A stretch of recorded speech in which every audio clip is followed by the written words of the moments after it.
Ujya kurota usambana n'umuntu utazi cyangwa se uzi bisobanuye icyifuzo cy'amarangamutima cyangwa se urukundo. None aha ngaha rero tugiye kurebera hamwe ibisobanuro 10 ndetse bigize izi nzozi zo kurota usambana n'umuntu uzi cyangwa se utazi. Ariko nanone kandi tubafitiye n'izindi nzozi zo kurota umuntu wapfuye cyangwa se kurota abandi baguhingisha mu yandi masambu atari ayawe. Aha rero uraza gusobanukirwa neza cyane, icyo usabwa ni ugukurikira ino video yose maze ubundi ukaza gukuramo ubusobanuro bwiza. Mwese rero ndabasuhuje, reka twitangirire inzozi zacu twihuse. Inzozi zo kurota usambana n'umuntu utazi cyangwa se waba uzi, aha ngaha rero bisobanuye ko ni inzozi zo gusambana n'umuntu waba umuzi cyangwa se utamuzi. Izi rero zishobora gusobanura ko ari ukugira ibisobanuro bitandukanye bitewe n'ubuzima bwawe cyangwa se amarangamutima yawe n'ibyo uri kunyuramo. Dore ibisobanuro 8 bishoboka. Aha ngaha rero ahangaha nanone ikibazo cya mbere, kurota usambana n'umuntu uzi cyangwa se utazi, ibi bisobanuye ko ari icyifuzo cy'amarangamutima cyangwa se urukundo. Nanone kandi bishobora kugaragaza ko ufite inyota ndetse yo kwegerana n'umuntu cyangwa se ushaka mu rukundo ndetse n'ubwiyunge n'ubuzima bwawe. Ku gisobanuro cya kabiri uko basobanura ko ngo kurota usambana n'umuntu utazi cyangwa se uzi, aha ngaha ngo bivuze ko ari ibitekerezo byinshi ngo ku muntu runaka.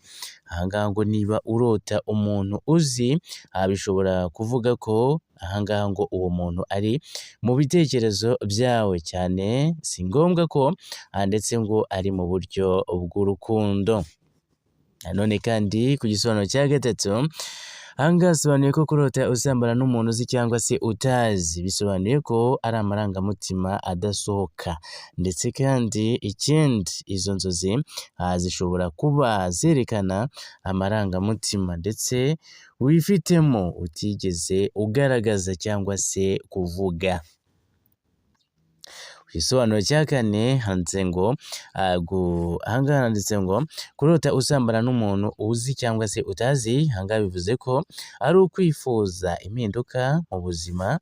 Ngo hari n'igihe bisobanura ko ndetse ngo wifuza impinduka nshya ndetse ngo nko gutangira ibintu bishya cyangwa se guhindura uburyo ubayeho. Aha ngaha rero urumva neza rero ko ari ku mpinduka, ni impinduka nyine zihindura ubuzima.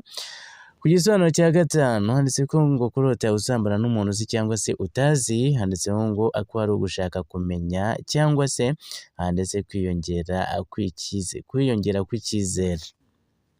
Urumva neza ko uko abandi babikekaga rero atari ko bimeze, urumva ko harimo ibintu bigiye bitandukanye.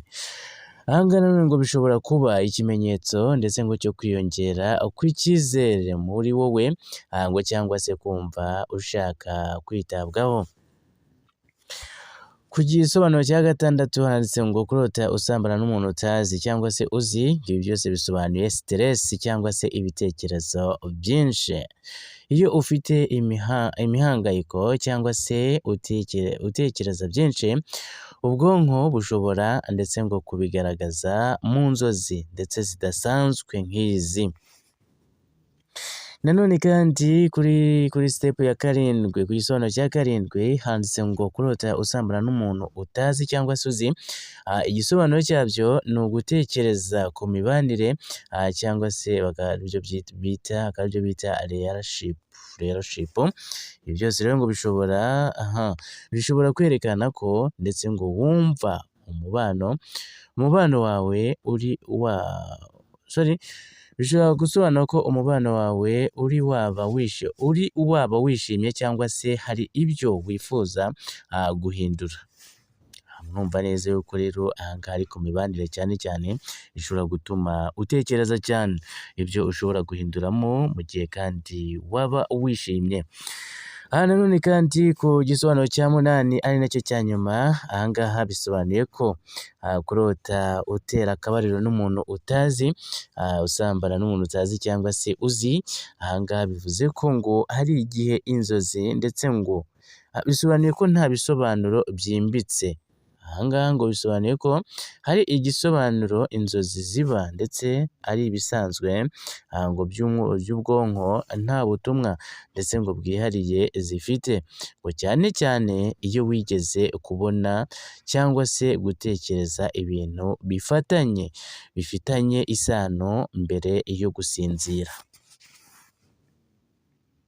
Aha ni ukuvuga ngo ni cya gihe nyine uba warose ibintu uba watekereje ku manywa cyangwa se wigeze kuvugaho, icyo gihe ngo izo nzozi ntacyo ziba zivuze, nta n'isano ndetse ngo ziba zifitanye no kuba warose, icyo gihe ngo nta bisobanuro byimbitse biba bihari. Aha ngaha rero urumva ko rero ngo nta sano ya mbere yo gusinzira. Aha murasobanukiwe neza cyane rero, reka twigire ku zindi nzozi zo kurota uwapfuye. Aha ngaha rero bishobora gutera ubwoba, ariko akenshi ntibivuga ko ndetse ngo ugiye gupfa. Mu by'ukuri inzozi nk'izi ndetse ngo zifite ibisobanuro by'amarangamutima n'imitekerereze. Dore ibisobanuro 8 bishoboka. Hano ngo aha ngaha ngo kurota umuntu yapfuye, aha ngaha ngo ni iherezo ry'ikintu mu buzima bwawe. Hano ngo bishobora gusobanura ko hari igice ndetse ngo cy'ubuzima bwawe kirangiye, nko kurangiza umubano, ishuri cyangwa se akazi. Nanone kandi kurota uwapfuye, aha ngaha bishobora gutangira ubuzima bushya. Aha ngaha nicyo bisobanuye ku mwanya wa kabiri, ngo ni ugutangira ubuzima bushya. Urupfu mu nzozi akenshi rujyana no gutangira igice gishya, nk'impinduka nziza cyangwa se iterambere. Aha ngaha kuri sitepu ya gatatu, aha ngaha ku mwanya wa gatatu, ngo kurota umuntu yapfuye, aha ngaha bisobanuye ko ari impinduka zikomeye cyane uri kunyuramo. Niba hari ibintu bikomeye ndetse bihinduka mu buzima aha ngaha bwawe, ubwonko bushobora ndetse kubigaragaza muri ubu buryo. Aha nanone kandi ngo aha ngaha kuri sitepu ya kane, aha ngaha nanone kurota umuntu wapfuye, aha ngaha ngo bishobora gusobanura gusiga imyitwarire ishaje, cyangwa se bishobora kugaragaza ko uri kureka ingeso ndetse mbi cyangwa se ibitekerezo byashaje. Ku mwanya wa gatanu, gusobanura urota umuntu wapfuye. Bisobanuye kurota umuntu wapfuye, aha ngaha bivuga ko ari ubwoba bwo gutakaza ikintu cyangwa se umuntu. Nanone kandi izo nzozi zishobora guturuka ku bwoba ndetse bwo gutakaza umuntu ukunda cyangwa se ibintu by'ingenzi kuri wowe. Kuri sitepu ya gatandatu, ku mwanya wa gatandatu nyine, aha ngaha bisobanuye ko ari siteresi cyangwa se guhangayika cyane.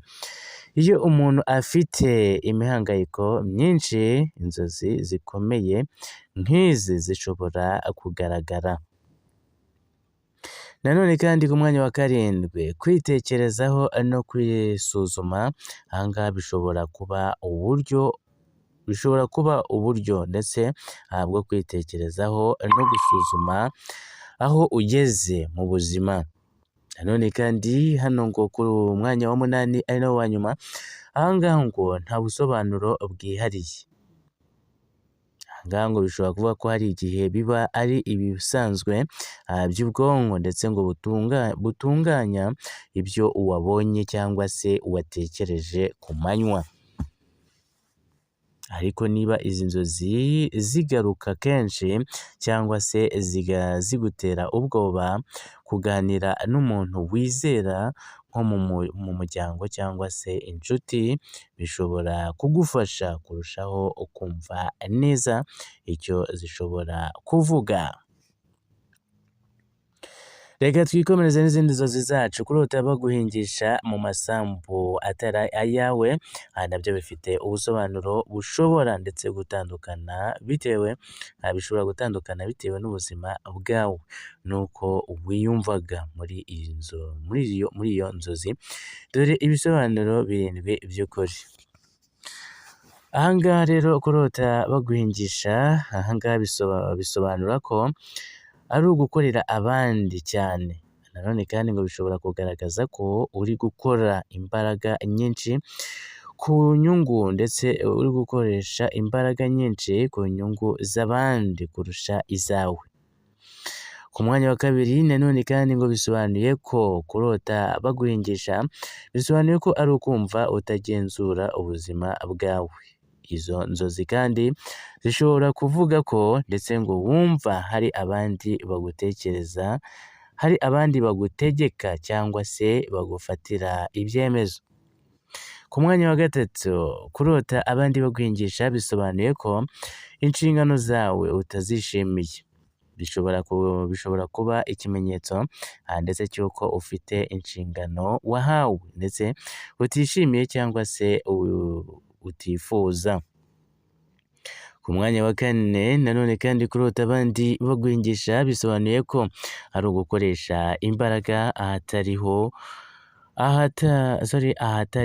Yego. Bishobora nanone kandi gusobanura ko uri gushyira imbaraga mu kintu kitazakuzanira inyungu nyinshi. Nanone kandi ku mwanya wa gatanu, kurota baguhingisha, aha ngaha bisobanuye ko ari ukumva ukoreshwa cyangwa se guhohoterwa mu buryo bworoheje. Nanone kandi ntabwo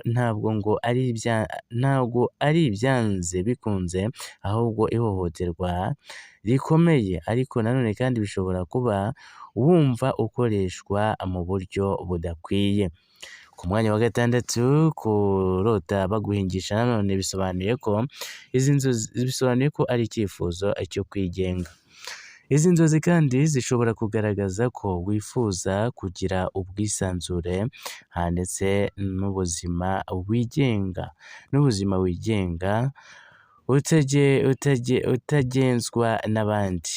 wigenga utagenzwa n'abandi.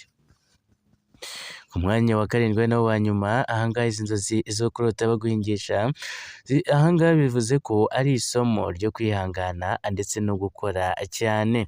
Hano ngo hari n'igihe bishobora kuba bigusaba ndetse gukomeza gukora no kwihangana nubwo ibyo ukora bitari ibyawe ubu, ariko bishobora kuzabyara umusaruro ejo. Niba ushaka aha ngaha rero aha ndakeka ko ariho tuzisoreje. Aha ngaha rero nakubwira ngo rero ibisobanuro twari dufite ni ibyo ngibyo. Muri rusange ni ibyo rwose. Niba ushaka ibindi bisobanuro ariko nanone nk'uko nari ngiye ugashyiramo, uzajya utwandikira muri comment hasi ho gato cyane, utubwire icyo twasobanuraho ndetse kandi utubwire n'uko wiyumvaga mu nzozi izawe.